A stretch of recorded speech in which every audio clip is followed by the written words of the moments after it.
You are listening to Fettuccini Fiasco, Book 3 of the Jade Sommer Series. Written by Nicolette Pierce. Copyright 2021.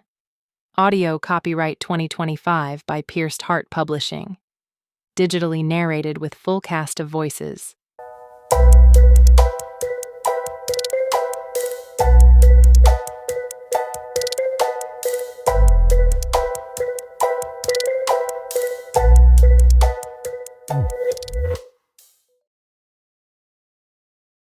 Chapter 7. Before Ross could drone on about ways to cut costs, or how best to serve a customer, I barged into the dining room and tried not to wince as my family stared back at me. I avoided my parents' gazes and focused on the salt shaker that had tipped over on the table. Mila stood next to me in a show of solidarity, but it didn't help as I felt the questions mounting while they looked upon my non-makeup face. There was no need to cover it anymore. They had to know the truth, and they had to know the severity of it. What happened to you? Mom asked as she walked over to me. Were you in an accident? Kind of. That's what I want to talk to everyone about. She'll need to work in the kitchen today, Aunt Dot said. No sense in scaring the customers. Dot. Dad admonished. We're not banishing her to the kitchen. Tell us what happened, Mom said. I looked at Mila for help. She was better at ripping bandages off, but before either of us could say anything, Kobe stood. This is my fault. Were you the one driving? No, I asked her to help me with a video, and it spiraled out of control. That was weeks ago. This goes beyond that, I said. Please, everyone, sit down. I'll try to explain, and if you want to lynch me later, I'll head to the alley. You can hose down the evidence. The front door opened and Nana walked in with Uncle Sal. She took one look at me and nudged him. You were right. She's in trouble. I was really hoping to not involve Nana in this, but since she was here, it was better if she heard the news from me. Have a seat, I said to them. She and Uncle Sal sat down at a table behind my parents. With everyone seated and looking expectantly at me, I said, I've been fighting for the company for the last few weeks. We all have, Ross said. That doesn't explain your injuries. Not our company, Nana said. She's been fighting for the company, the mob. Why would you do that? Ross demanded. Is that why you've been blowing off Logan? She didn't have a choice, Mila said. They threatened her. You knew about this? Ross asked, turning to Mila. Yes. We were trying to find a way out that didn't involve anyone else getting mixed up in this. You should have told Logan. Ross, you know what happens to police who investigate the company, I said. They disappear. I'm not willing to put Logan in that situation, and I've been holding my own in the matches. Mostly. Until today. We'll get you into a protection program, Nana said.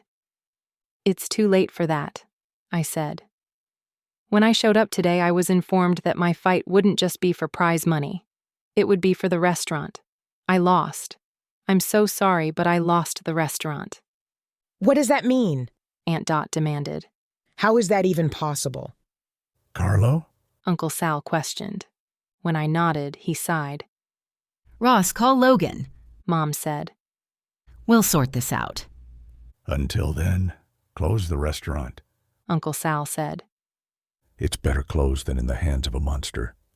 I'm offended, Carlo said from the doorway. All eyes turned to him.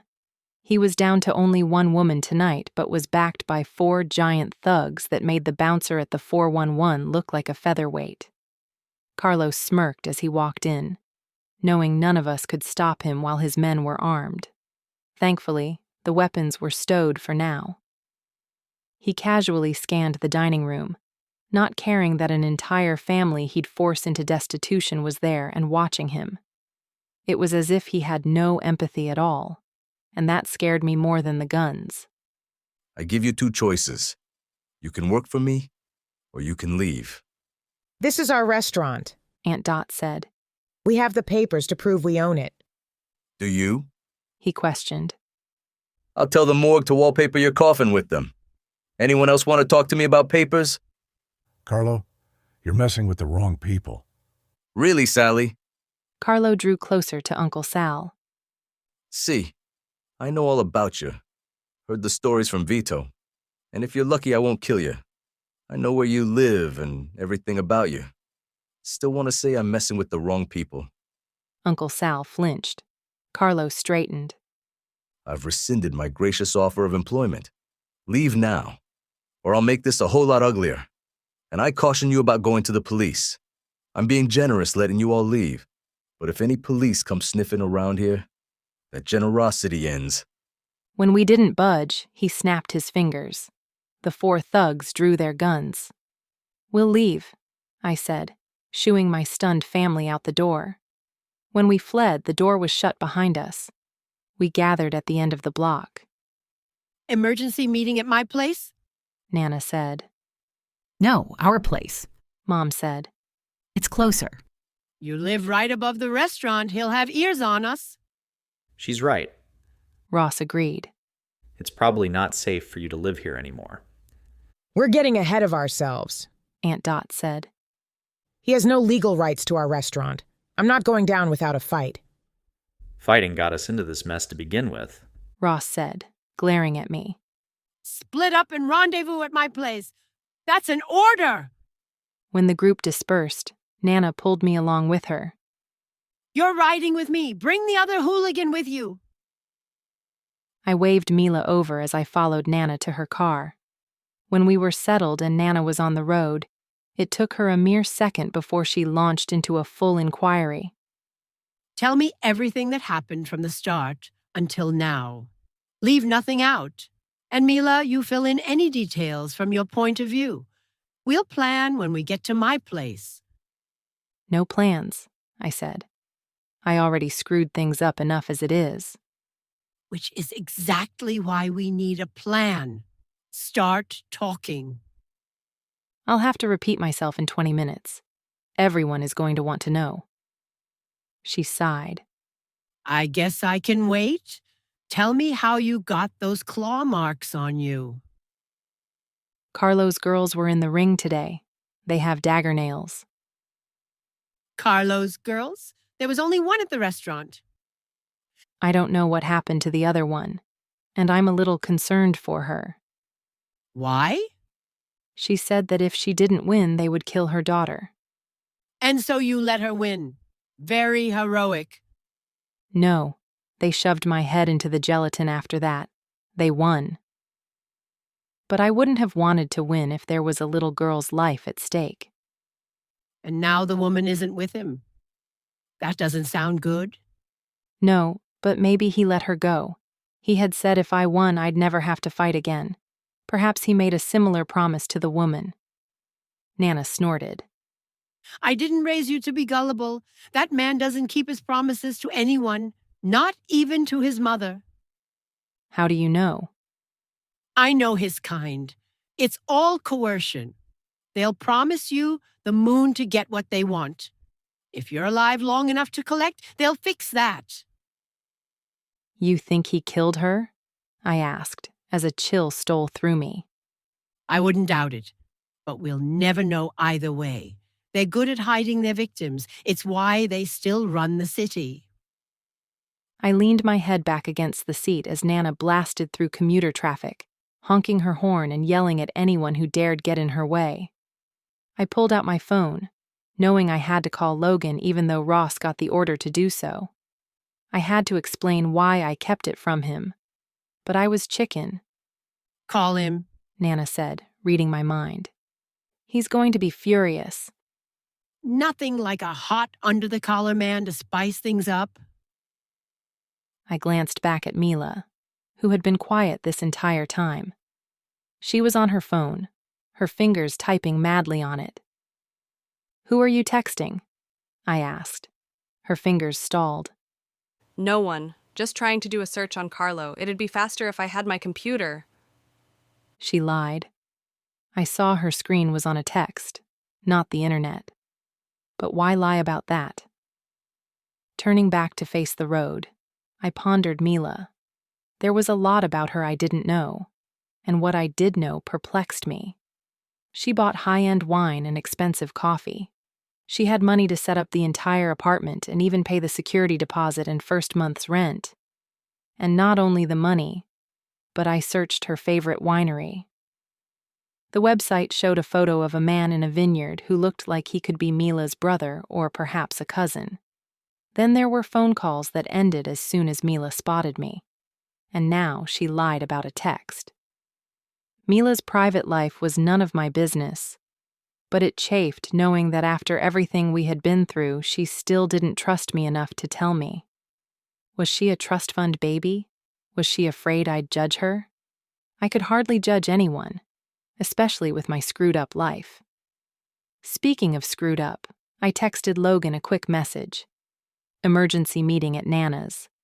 Consider this my pre-apology, but I will grovel later. There was no response, and by the time we reached Nana's, I wondered if Logan would ever speak to me again. Soon after we arrived, 2 more vehicles pulled up along the walkway at Nana's condo in the Your Time Acres active senior community. Once the rest of the family had arrived, I noticed both Mom's and Aunt Dot's eyes were blotchy and red. Dad's lips were pressed flat, and Kobe scurried around everyone as if the company thugs were on his heels. When we reconvened in the living room, and everyone had either a cushy spot on the furniture or the sequestered kitchen chairs, Nana pointed to me. Start from the beginning. I want every detail. Leave nothing out. Shouldn't we wait for Logan? I asked. He's not coming. Ross said. Why not? I asked. He's busy. What could be more important than this? Leave it alone. He's busy, and that's all I'm going to say about it. After all the food I fed that kid, he can't take a minute out of his day? Nana sighed and looked at me. Might as well get everyone on the same page, and if we can't use Logan, we'll get another detective involved. Part of me was relieved that we'd bypass Logan, but the other part of me worried. What was Logan doing that made Ross defensive? And would another detective be as invested as Logan? Either way, we had to proceed without him. I told the group everything I could remember, even scraps of information that seemed insignificant. But when I was finished, no one spoke. They looked at me as if dumbfounded, probably wondering how they raised such a stupid kid. I really thought I could handle this without getting anyone into trouble, I said. They only wanted me for betting. That changed when Carlo came to the restaurant. It makes sense. Uncle Sal said. He's probably after the restaurant, so he can be like his grandfather. If those jerks touch my favorite knives, I'm going to fillet them, Aunt Dot said. There is more at stake than your knives, Nana scolded and then turned to me. Do you have any fights coming up? No, but they don't always give me notice.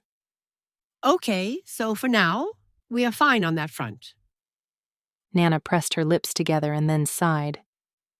Ordinarily, I'd say we gear up and go after those punks, but even I know when to let the experts help.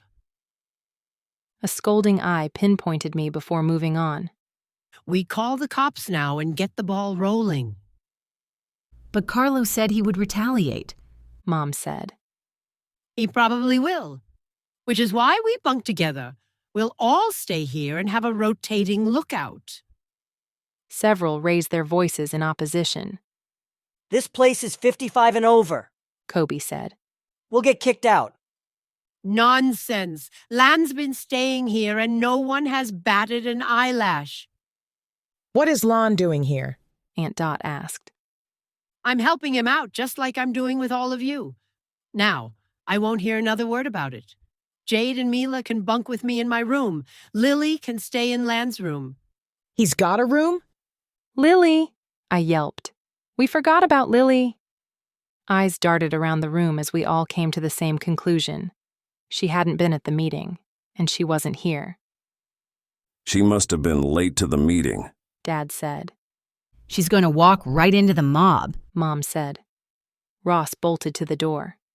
Someone call her and warn her. I'll pick her up. I fumbled for my phone and pressed every wrong button until I finally dialed her. It rang and went to voicemail. "Don't go to work. Call me right away." I then ended the call and texted her the same message. Oh, poor Lily, Mom said. Do you think she's already at the restaurant? Most likely. We all got the same meeting request from Ross. Like Clark said, she was probably running a little late. If that was the case, Carlo already had her. He wouldn't hurt her though, right? He already had what he wanted. Seconds later, a message verified my fears. I read it to the group. "To make sure you don't do something foolish, I'm playing for keeps. And I'm keeping Lily as insurance. Play it cool, and you'll get her back. Get the cops involved, and you'll never see her again." Aunt Dot was the first to speak. This text is proof we can take to the police.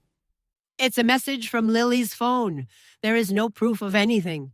Carlo can deny ever sending it. I'm calling Ross. It's too late to intercept Lily now. Tears burned the back of my eyes as they threatened to spill. This was my fault. Now, Carlo had Lily. Lily wasn't a fighter. They'd break her, and I'd never be able to live with myself if I saw her as damaged as Carlo's women.